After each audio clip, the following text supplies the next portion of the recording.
Hello, everyone, and welcome to the Wednesday Build. This is episode 1.20, and today we'll be discussing the topic building freedom in how embracing no code can lead to self-determination and creative expression, featuring your new tools for creativity and personal freedom.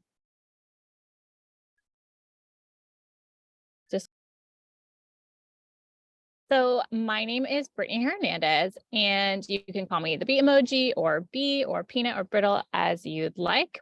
I'm from San Diego, California, but I'm based in London now. And currently today I'm coming at you from Scotland. If you can see from my beanie, I thought it would be fun to represent that. And I'm also sitting on the green grass area right in front of the Edinburgh Castle, which is really exciting. So a little bit about me. I'm a veteran of the United States Coast Guard. I served for 4 years on active duty as a boatswain's mate, second class petty officer in Puerto Rico and Alaska. That's going to come into play a little bit today around this idea of like travel and adventure. I'm also a lawyer, so I focused on intellectual property and entertainment law in California. And I had my own practice where I took on my own clients and everything. Later became the founder and CEO of Cormayam Kamai LLC. That was after my master's degree in international film business from the University of Exeter and the London Film School.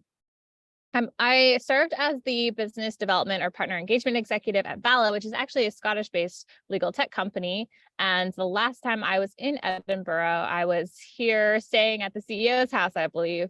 That was like a year and a couple months ago. So thank you to Tanae for letting me sleep in your guest room. I later became a Gavel expert. So that's going to be featuring a lot in today's talk, which is going to be around no code and low code development. And I worked with a company called Giglaw and took on different automation projects for other lawyers. I went on to become the global ambassador to law schools for Gavel, formerly Documate, as well as the program director and senior instructor for the Law Students in Legal Tech Access to Justice Fellowship Program. I also am the founder and course creator and senior instructor for Cormayam Academy. So with Cormayam Academy, and this is going to feature as well in the idea of sort of course creation for freedom, personal freedom. And that is where we have a lot of like Gavel certification courses in Go Full Page and Softer and so on, Airtable, Zapier, etc. And then I'm also the creator and host of the Lightning Talks for Legal Innovators series in partnership with Gavel, as well as this series, the Wednesday Build. I'm also the creator of the free interactive digital magazine, which is built on Gavel called Code Word Hex, and the creator and editor of the Tuesday Forecast, which is a weekly newsletter that goes out and just talks about different community events that are coming up and so on. And finally, I'm the founder of Cormayam Retreats, which is a way for female founders and high achievers to come together once a year and meet together in beautiful places, connect with each other, learn from each other, and grow our businesses. So as I mentioned, today we're going to be discussing the topic of building freedom in, and this idea of how no code can lead to this kind of freedom, self-determination, and creative expression. So as I mentioned, today I am coming to you from Edinburgh, Scotland, and I'm able to do this because of no code. I'm able to be here still hosting the show because of my my ability to utilize no code and how that kind of influenced my life in a really big way. So this idea of freedom and kind of building it in sort of comes from this underlying fact that all humans kind of have a shared desire to be free. Whenever we are in an environment of suppression or limited freedoms, we resist or rebel. And so this idea of freedom is at the core of who we are as human beings. And so I think what's really interesting about this particular topic, as we're going to go into it, I'm just going to look for something really quick, is that we are going to be satisfying a human need, essentially. So with that being said, when we go into this idea of building freedom in and embracing no code, we want to talk about 3 different levels of freedom. So this idea of 3 different levels of freedom comes from a book called The Ultimate Course Formula: How to Create and Sell Online Courses in 60 Days or Less. And obviously there's plenty of different definitions of freedom, but for myself, this is kind of where I heard it articulated in a way that I really appreciated, which is when the author talks about 3 different types of freedom. So it talks about how that book is specifically for people who are experts who are looking to create courses. But I think the same thing applies, and you can utilize something called Thinkific, which you could say is a bit no code in a way, because you're building courses and landing pages and websites with no code tools and builders. But the point in that kind of context isn't necessarily the no code itself. But in this context of sort of the difference, there's not that much difference really between any pursuit that we undertake in this idea of freedom. So in this particular book, he says it will show you how to achieve financial freedom, location freedom, and times freedom. So it's these 3 pieces that I want to kind of dig into a little bit more. So when we talk about financial freedom, location freedom, and time freedom, starting with achieving financial freedom, I think this comes also from a human desire to have certainty and stability.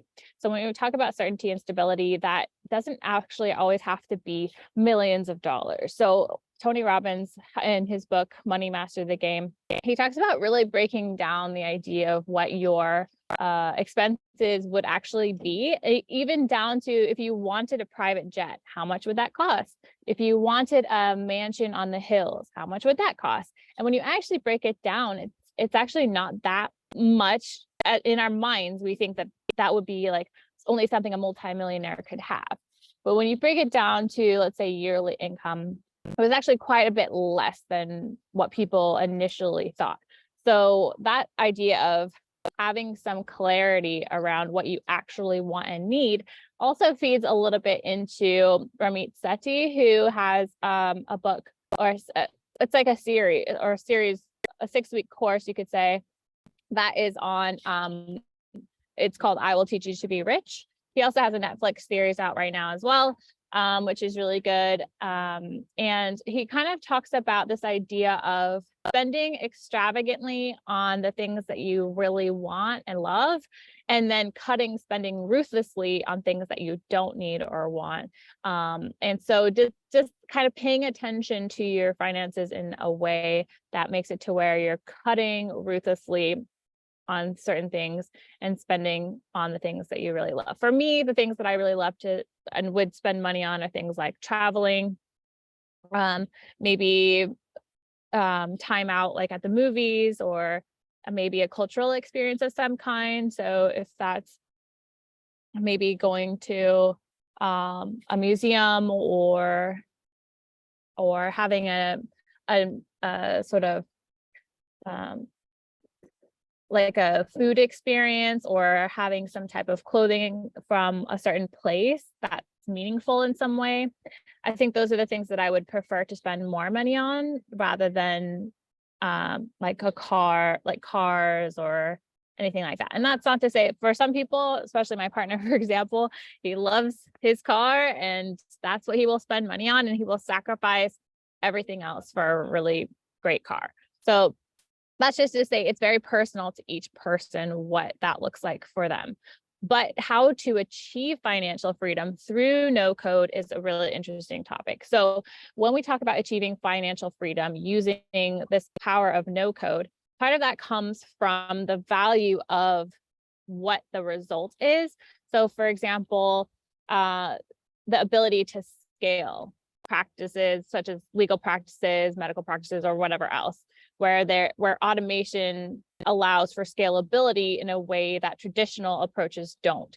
So traditionally, when you have a lawyer, for example, the traditional model is the billable hour, which is kind of still in place, of course, but starting to see some variances in models with subscription legal services, flat fees, and so on.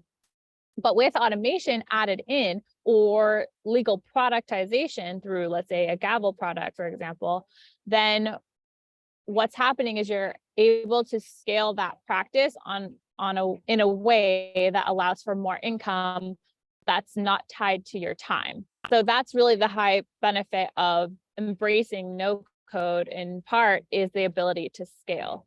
And also, when we talk about this idea of let's say from a perspective of someone who is an automator, that really serves well for this idea of location freedom.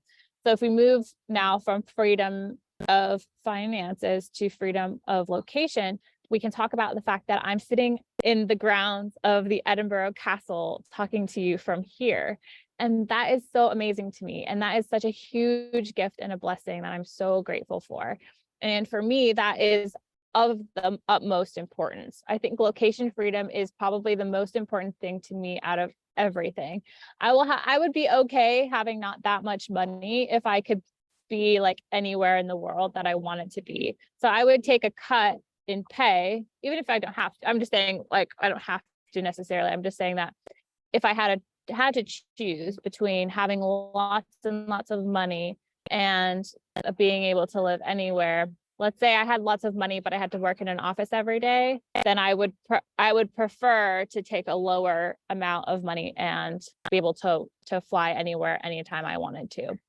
And actually, this became a little bit of an issue for me, even though, because when I was in the Coast Guard, I loved that I got to travel.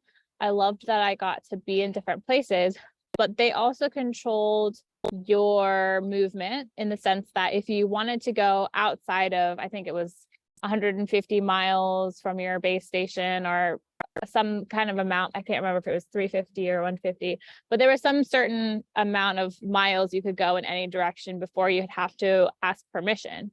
And also you would have to sort of ask for leave. And obviously, like many different jobs, you would have to apply for leave at least 30 days in advance. There were certain countries that you couldn't go to as a member of the military that you could have as a civilian.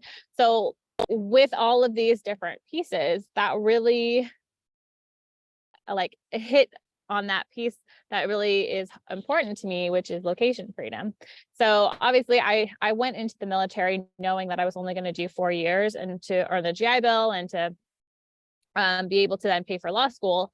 But I understood also from that experience that I didn't want to work for the government. And that kind of comes down to the self-determination piece here.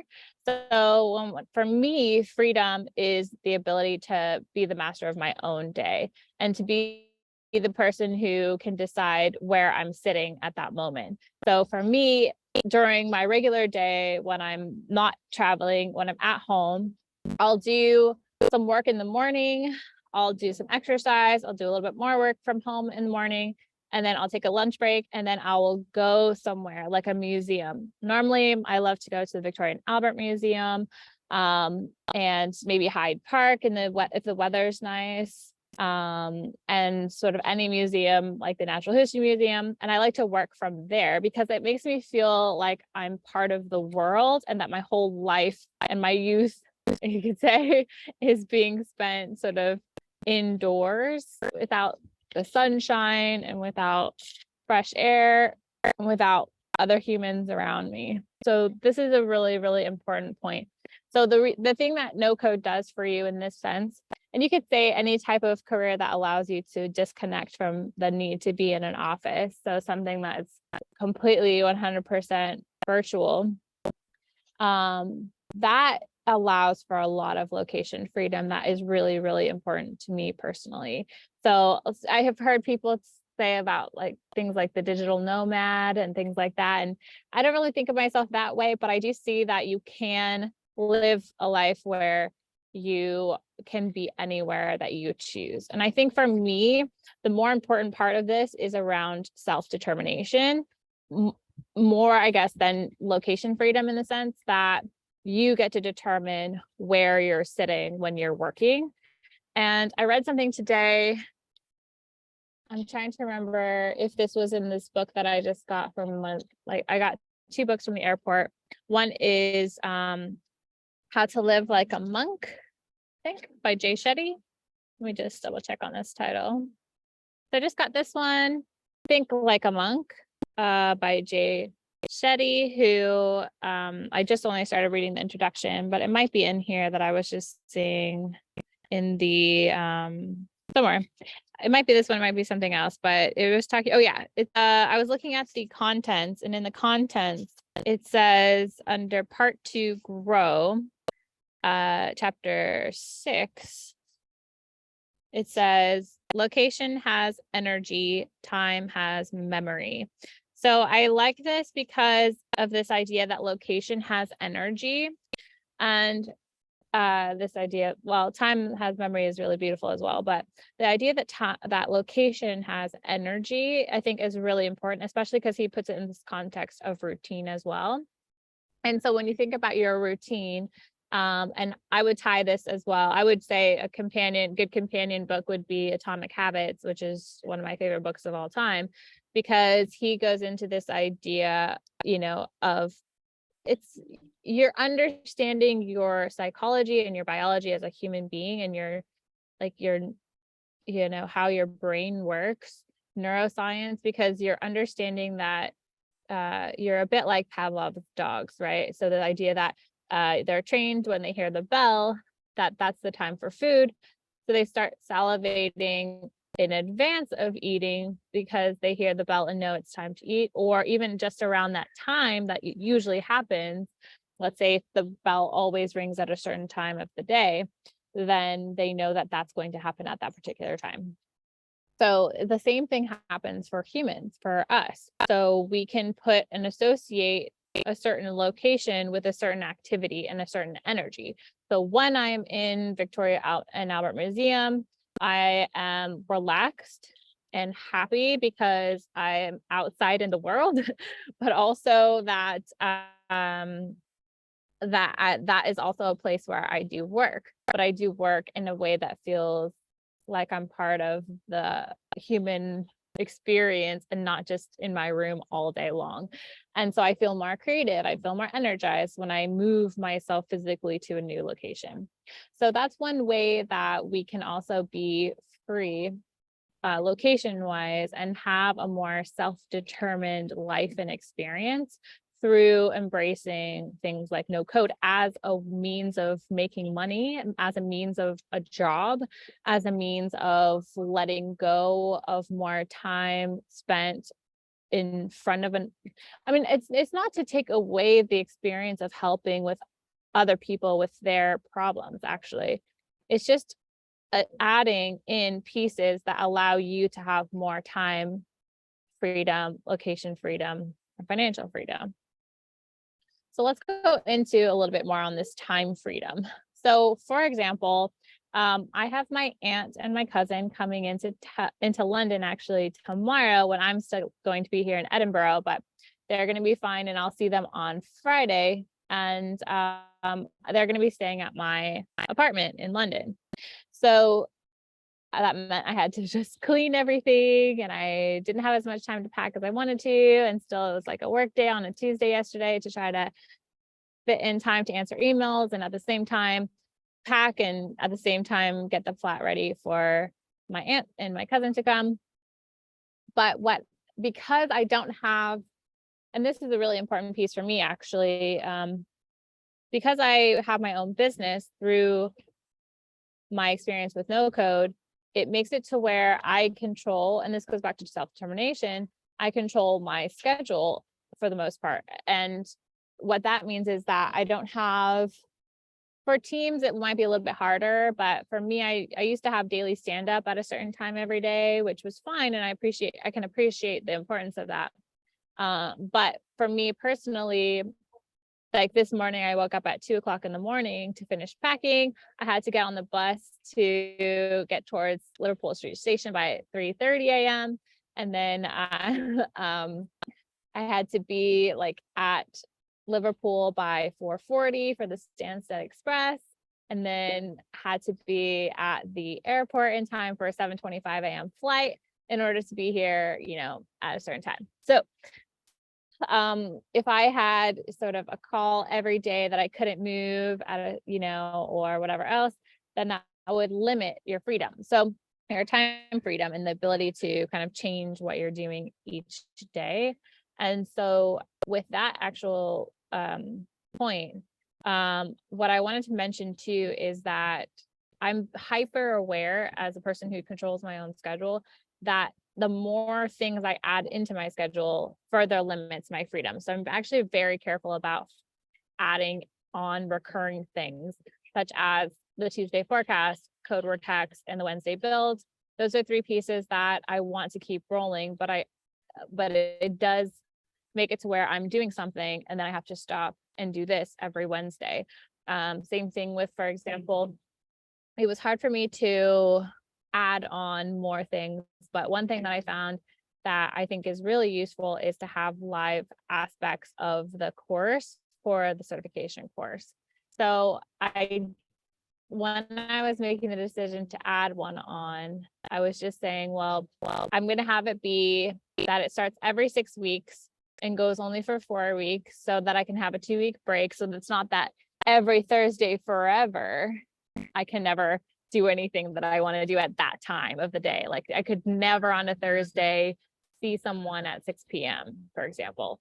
So that's something that I'm very conscious and aware of. And that's the idea of building freedom in, because if you're able to start from a clean slate and say, this is what my schedule is going to be, then think about it from the perspective of everything that you add on to your schedule will limit your freedom in a specific way. So that's also how I structure my meeting days, which I've spoken a little bit about before. So when I look at my schedule for the week and I was thinking about how I wanted to structure it, something I picked up from Kate Ho of Vala is that she does no meeting days on Mondays and Fridays. And that's for deep work. And I just think that's brilliant. Like, such a smart idea. And it's not something that we all think about because we're like, sure, like I'm wide open, like you can schedule a time with me anytime. And I was like, no, that doesn't work for me because I need that time to get set up for the week, do some deep work, and then reflect on the week and also get anything tidied up on Friday and sent over for the end of the week so that everyone is taken care of before the weekend. So I think the Mondays and Fridays are horrible days for meetings. So I only take meetings actually on Tuesdays and Thursdays. I'll do like speaking engagements or workshops or lectures or something on a different day than that. But I think that my preference is that I only take meetings. And if it was up to me, I would take meetings maybe only 1 day a week, but I understand the need for people to have also their freedom to pick another day. But with that being said, Wednesdays are also harder because there are days that I would do the fellowship program. So we would have our fellowship program at 5 my time, and then I would go straight into the Wednesday build at 6. So Wednesdays were always really brutal and I had to hyper focus on what I was doing to get set up for the fellowship program. And if we run it again, I would still put them on Wednesdays at the same time because that worked out really well because the students were able to be set up with what they needed on Monday and Tuesday for school. And then when they come into my class on Wednesday, they know what they can handle for that week and they can let me know if they need a little bit more time. So I think that structure is quite useful.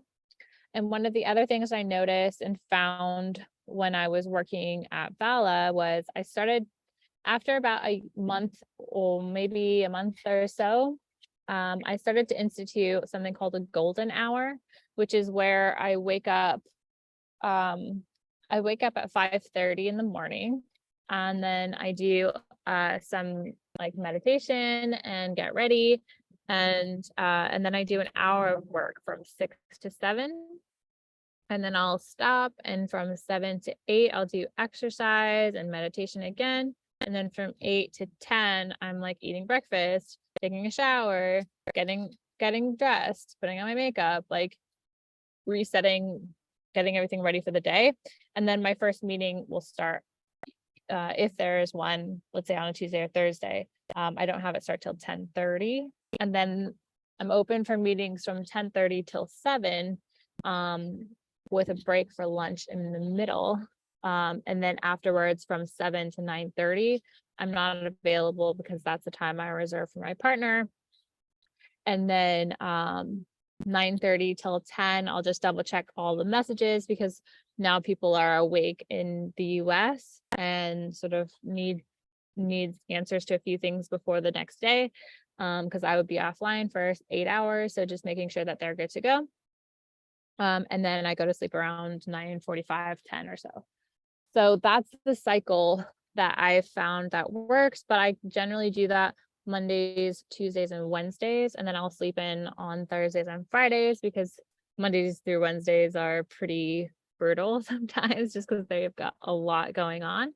So, but that's comes from sort of like experimentation, trial and error, you know, testing and figuring it out and seeing what works and checking on energy levels and so on. And a lot of this conversation around like freedom and happiness and creativity and self-determination all comes from energy management, which would be like a full conversation in another video.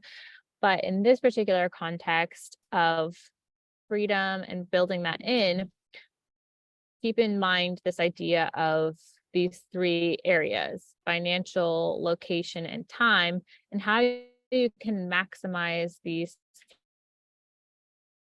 levels of freedom. So let's talk a little bit about your tools and then how that can lead to expansion of creative expression, which I love talking about because I think it's really important. So let's talk first about Gabble.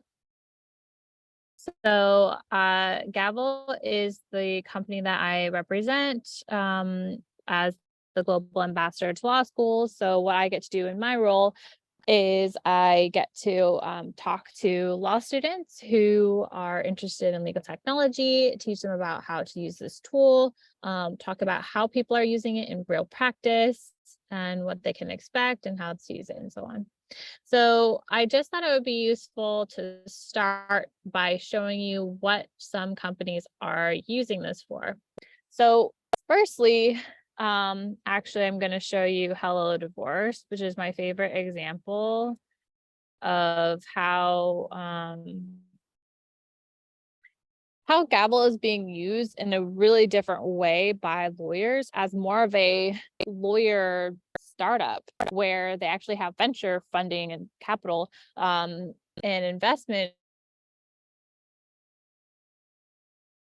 from lots of different sources in order to start creating this new way that people can interact with legal services. So in a podcast, I heard of Richard Susskind. So he is a very well-known, actually Scottish, I believe, person who's involved in legal technology. And he says in one of these podcast episodes, he was a guest on, that there's a difference. He was just saying that there's a difference between legal technology that advances efficiency of what lawyers are already doing, and then there's a type of tech that actually changes legal services delivery. So how legal services are actually delivered by lawyers and not necessarily making what they're already doing just more efficient. So there's a distinction to be made there. So in this particular example, I think we see a change in how legal services are actually being delivered rather than just seeing an increase in efficiency of what they were already doing. So I think Hello Divorce is a really good example here, because if we look at their plans and their services, for example, you can see that they have a completely DIY plan. And this is for uncontested divorces. So they can select their state and then they can see what's available for them. So let's say if you have the DIY plan, then in the DIY plan, they're for $400, you can see they get the access to our industry leading divorce filing and filling and filing software. So that is built on Gabble. It includes forms for one spouse, includes detailed instructions on how to file and serve your forms, add-on services, mediation, or financial counseling at any time. So that's one way that we're seeing this kind of change in how services are delivered by lawyers, and that the lawyer is actually taking themselves out and instead offering a product, which is a legal application that allows you to go through and file your own forms, or create your own forms and file them in order to initiate this uncontested divorce. So we also have so we see these tiers, right? So we see the DIY plan, a pro plan, a plus plan, and a mediation plan. So for the pro plan, you have the ability to select your different state. You can see that they have just a couple of more add-ons. So guarantee court acceptance of your forms, etc. In the plus plan, you can see for $1,000 more, you also get something else. So let's see. And then for the mediation plan, you have the ability to get 5 hours of mediation with one of their experts. So one of the things I'll note as well is that they also have this resources section. So if you go over to resources, I think it's let me just see. They have things like a child support estimator, equity split calculator. They have all of these different tools that show you how to do this. So for example, access our free child support calculator, enter your email address and access our easy to use calculator and premium Hello Divorce content for parents. So you can put in your email address, you can say whether you're divorcing and need to start a new child support case or so on. So this is actually really interesting because you're able to offer free resources as well as paid resources in order to do this. But you can see that the calculator here with these little drop downs, you can actually create this using Gavel, I believe. So, I mean, I could recreate it or reverse engineer it if I wanted to, which is nice. So it'd be interesting to kind of look at the rest of this and see what else they've put in here. But the idea is, so with no code, if you become, let's say, a developer, or even if you're a practicing attorney in order to productize and scale, then you can do that using one of the tools being Gavel. So Gavel, as I mentioned, it actually started off as Documate, so formerly Documate, and it focused more previously on document automation, but now we're seeing more of this use. It still can be used that way. It's very powerful that way, but you can also create standalone legal applications that don't necessarily involve a document of some kind, but you can do that if you want to. So we're seeing this kind of mix, but the reason why this would be your basis is this comes with the ability to attach a lot of logic. And so you can have extremely advanced levels of logic within Gavel. So if we go over to this tool to start, and this could be like your whole basis of your different tools.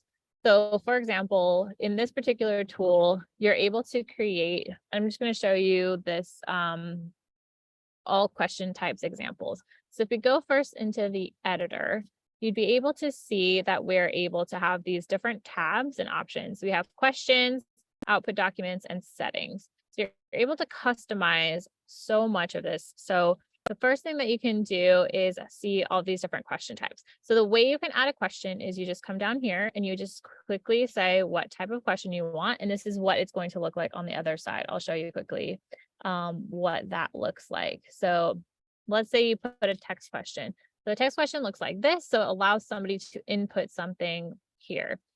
And then this is a text area question, a drop down question. So you can build this very quickly using this no code editor in Gavel. So we have text questions, text area questions, drop down questions, combo box questions, which is a combination of a drop down and a text. So somebody, instead of having to have a third option that says other, and then that opens up a text question, you can just have this single question. This is kind of a legal design point where instead of having it have that flow, you can have this be where they put their own other question here. It depends on what you're attaching logic to.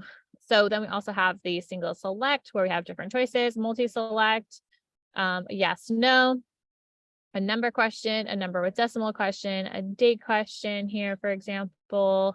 We have an email question type, so it looks for that form, file uploads, as well as things that you can do with just like an instruction question, which is where you're not actually asking for any sort of input or anything. And then you can also use something called Markdown to create sort of stylistic points, formatting points such as bullet points, horizontal line, or bolding, or italics, or whatever else. So I don't remember actually which one's in here, but this is a CSV question, and then we can just say continue, for example. Then you can go kind of finish this section. What's your first name? What is your middle initial, last name? What is your street address and city, your state, your zip code? Is the client married? If they say yes, maybe we have some spouse information that comes up. We have, this is a single select. And then you have a signature page. These are just examples of the different question types and not necessarily something that actually is going to be useful, but just to show you and demonstrate what this looks like. So we can also customize the end screen here and message quickly and easily by just saying, instead of here are your documents, instead we say, thank you, for example. It allows you to do all of this within the tool itself. So as you can see, we have these sort of question types, general information. So this is what it looks like on the back end. And what I showed you is what it looks like on the front end.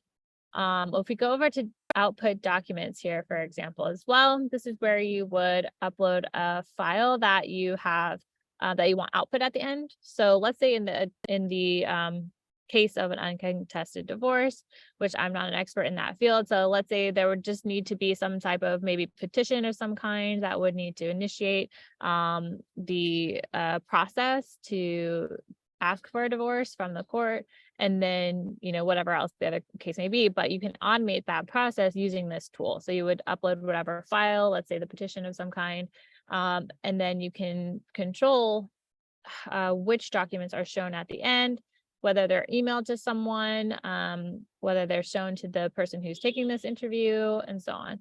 You can also, as I mentioned, customize lots of aspects of this. So what this side of the settings is that you can change the style with custom CSS, for example, include a link for someone to continue later, skip a final review page. You can even change the language of the instructions, and then you can write the rest in the language as well. And then you can customize these different messages, such as the end screen, the email sent message. So this is like if you said that you wanted the documents or anything to be emailed to someone at the end, whether it's hidden to the person, and so on. So all these different options you can customize. You can also customize the colors and so many different things. So one of the things I was going to mention here as well is, so let's look at some of the options that I've like already created. And actually in my case, because I'm doing a lot more, when I do automations for other people, for clients, for example, I don't do them within my own Gavel account. So the client would be the one who has the Gavel account, and I would be the one who's either a builder or an admin on that account or whatever else, and I can build from within their environment. So the ones that I create are generally more to try to test something, teach something, or learn something, or demonstrate some aspect of what something can do. So one of the things that I have as well is Code Word Hex, which is something that comes out every Tuesday. So with Code Word Hex, which is pretty interesting and fun, this is one that kind of is meant to demonstrate some of the fun and flexibility of the tool, that you can create things that aren't necessarily like legal related with this tool. I wanted to show its versatility, but obviously it depends on what your area of practice is or what you're trying to do. In my case, I'm trying to educate people of what's possible. So I want them to see it being used in different creative ways.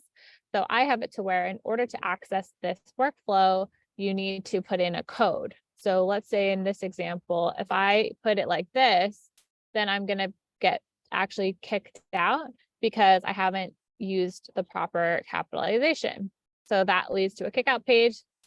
If I put it incorrectly, then I get to see the different issues.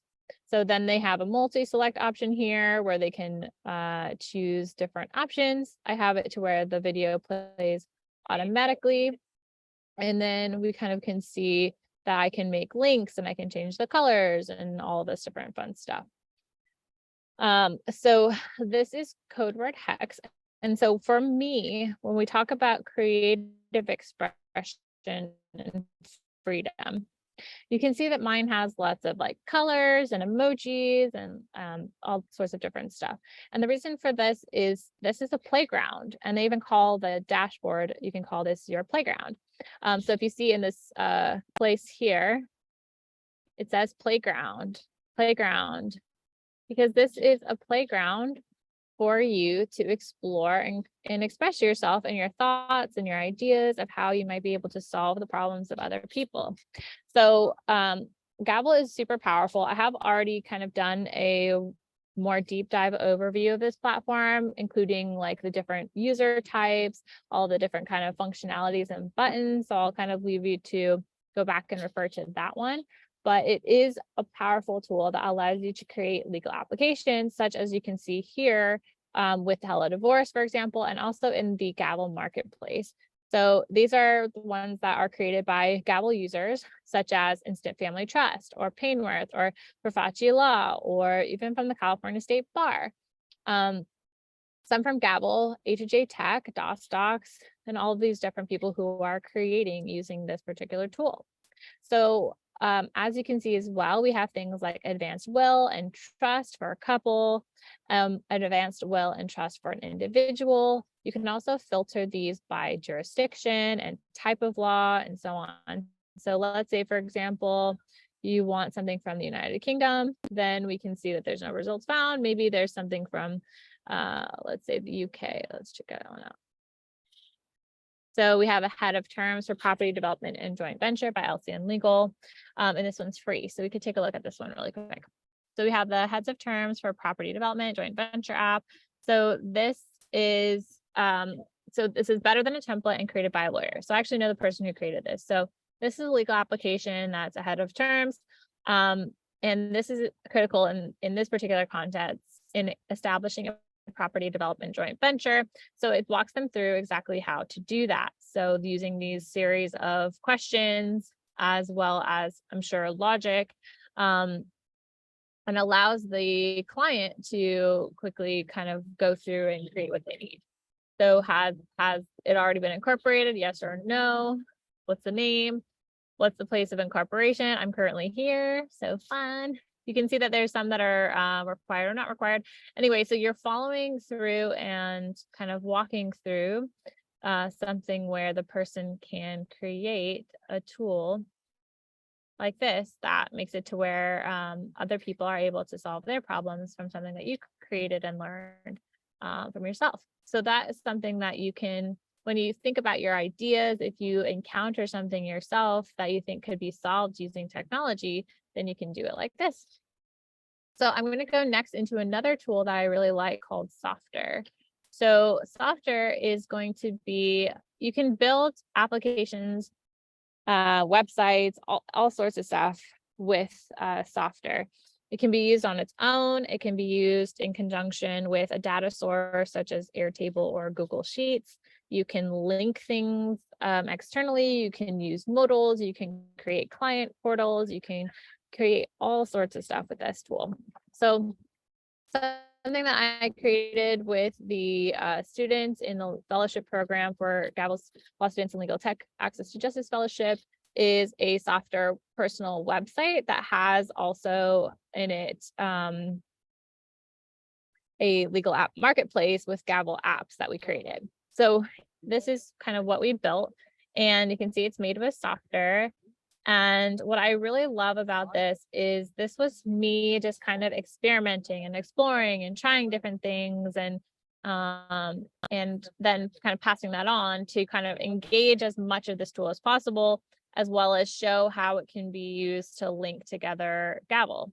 So as you can see from the app marketplace that we had here in the Gavel website, have lots of different people, different companies or law firms that are, we could recreate that if we wanted to, or we can have our own legal app marketplace where we have our own stuff. So you can have different tags, you can have it sort by price, you can have it open up into, let's say in this case, let me actually open up one I really like, this one. This is an eligibility for especially adapted housing grant. So I kind of show that you can have a webinar. I also show them how to configure comments, how to create this modal so that the application that you built opens up in a modal, kind of like you saw with Hello Divorce as well, but they maybe have a little bit more customization. So here in this example for test 2, I think they have a paywall for this one. So if you had a Stripe paywall, for example, you can see what that would look like. So let's show that here. This could be just because I'm outside as well. So let me just pause for a sec. Okay, so this is what this looks like with our payment page here. And you can see, we can see our different sections. So this is how you can interact and integrate things like Softr and Gavel together in order to kind of come up with really interesting applications. So in this case, I also have a profile for a client that we built out.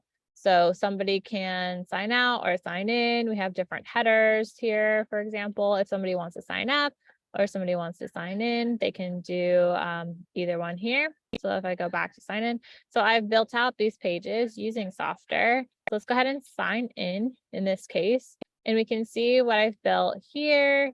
And also you can see that we can either link off directly like this, or we can have it go within like pages within pages, such as we have with these different ones. So here we have a services page that looks like this.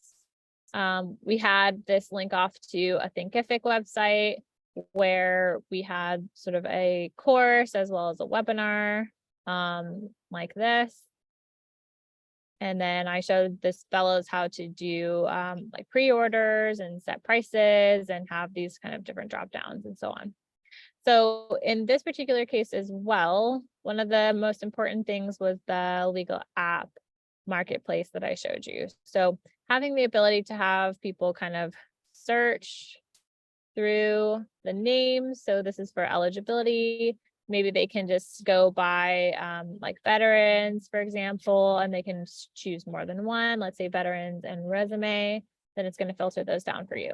So this is something that you can actually build yourself. And that's really the power of this tool, and especially the combination of a tool such as Softr and Gavel, as well as Airtable and Zapier and anything else. So in this particular case, we have a combination of Softr, Gavel, and Airtable, because on the back end of this, you have Airtable, which is going to be here.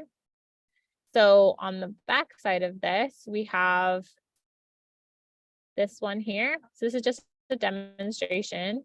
So you could see what it looks like in Airtable, which is just also no code as well here. So we have eligibility for a specially adapted housing grant. We have and I'm actually going to just update this to take off webinar. We have the interactive resume, the limited pro bono engagement agreement. We can update the app creators. We have our comment section here as well. We have the users and so on. So you can kind of see what this looks like. Created date and time. This could actually be a linked record if we wanted to like the apps, because it's going to like the pages. So I don't want to do that now just because I would want to do a video on it. Sorry, 1 second. We have the Scottish Fire and Rescue Service going by. But either way, so you can see like different completed user sessions. This is for like if you have a Zap and you wanted to create that here. Anyway, long story short is you can kind of see here how this looks on the back end from a data source perspective for this app marketplace, and then what it looks like on the front end using Softer. And then also what that looks like on the back and front end in Gavel. So you build them here, you put them in the marketplace here, or sorry, in Airtable here. You build out how you want this to look in Softer, and then you can have them open up as modals or external websites or whatever else in Softer.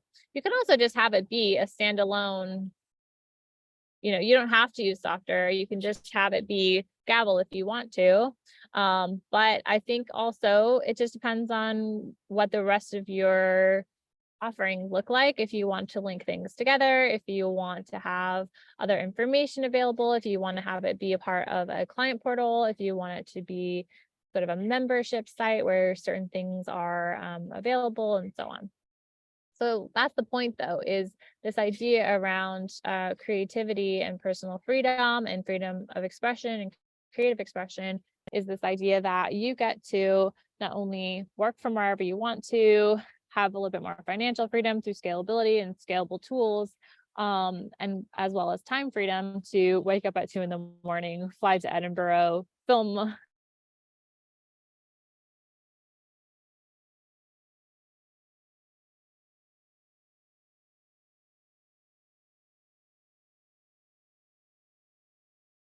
film something, take a break. I'm going to read some books, and then love that I've been able to build. I recently kind of went through a moment of feeling conflicted because I felt a little bit of I think I would say I experienced a lack of perspective for about 2 weeks, for the past 2 weeks or so, because I felt maybe a lack of enthusiasm or a lack of maybe any feeling, maybe a little bit of restlessness, I would say is probably the best way to put it, because with my background in the military, I'm used to moving as well. I'm used to traveling a lot. And so whenever I'm sort of sitting still for too long, I start to feel very antsy and a little bit restless. So I could feel myself sort of feeling that way, and it makes it harder to do the things that I like to do. And I lost a little bit of perspective about the fact that my life is so blessed and that I am so free to be able to do any of this. And so I think this trip specifically here to Edinburgh has helped me to kind of reground myself in the fact that I am highly blessed to be able to do this at all. And especially from where I was a year ago, or a year and a half ago, when I was struggling after finishing all of this schooling. It was hard for me to find a job, which was really strange to me because I was had just finished a JD. I was a lawyer and got a master's degree. And so I felt frustrated. And now I have to stay in Edinburgh, Scotland, and talk to you about legal technology and no code, and just the freedom that you can have from both from a financial perspective, a location perspective, and a time perspective, and as well as from a creative expressive place and ability to creatively express yourself. And also from this ability to determine what your life looks like when you embrace no code as a tool. So I'm going to kind of wrap us up there. If you have any questions, feel free to reach out to me. I'll share my contact information momentarily. So I hope this was useful. I like to kind of have the more practical deep dive strategy perspective kind of come from the code word hex side, and then kind of come out of that for a moment and think more broadly about business and about life and about creativity and about all of these different pieces that go into becoming the kind of person who can do those things and create with these tools. And then that having those pieces be here in the Wednesday build. So they have kind of a different character to them, these two initiatives. So from an announcements perspective, this show, the Wednesday Build, happens every Wednesday. It's usually at 10 a.m. Pacific time, but because I'm traveling and kind of walking around and moving around today, I just moved it up a little bit earlier. And then Code Word Hex comes out every Tuesday, as well as the Tuesday forecast. And you can check out our Gavel certification courses on the Chromium Academy website at chromiumacademy.com, as well as courses in Go Full Page, Software and Airtable, and more. And actually, our Go Full Page certification is official. So I was contacted by Go Full Page and asked to do this one. And so Claire graciously has also made this to where it's available for free, and it's less than an hour. So I highly recommend that one. You can join our community, Chromium Global, by enrolling in any of these free or paid certification courses or different pieces. And you can join the Slack group for Gavel, which is really active, and I'm also in there all the time. So thank you so much for your time and attention. For those of you that were with me live, and those of you that are on the recording, hello and thank you. And next week on the 24th, we're going to talk about doing things that scare you, 3 reasons to step outside of your comfort zone. And the reason I wanted to talk about this is there's going to be next week, the day after this talk, for the 25th, I'm going to Estonia for the first time ever in order to talk on stage in a panel, a keynote, and a workshop about legal technology, specifically Gavel, legal tech education and the importance of that, how to productize your legal services and expertise, and also new professions in the legal industry. So that's going to be really great. You can join us at that conference if you'd like to. You can just reach out to me if you have any questions at Brittany@chromium.pro. Feel free to connect with me on LinkedIn. And if you have any questions about the Gavel's law school program, you can email me at brittany@gavel.io. So thank you all so much again for your time and attention, and I will see you all next time. Bye, everyone.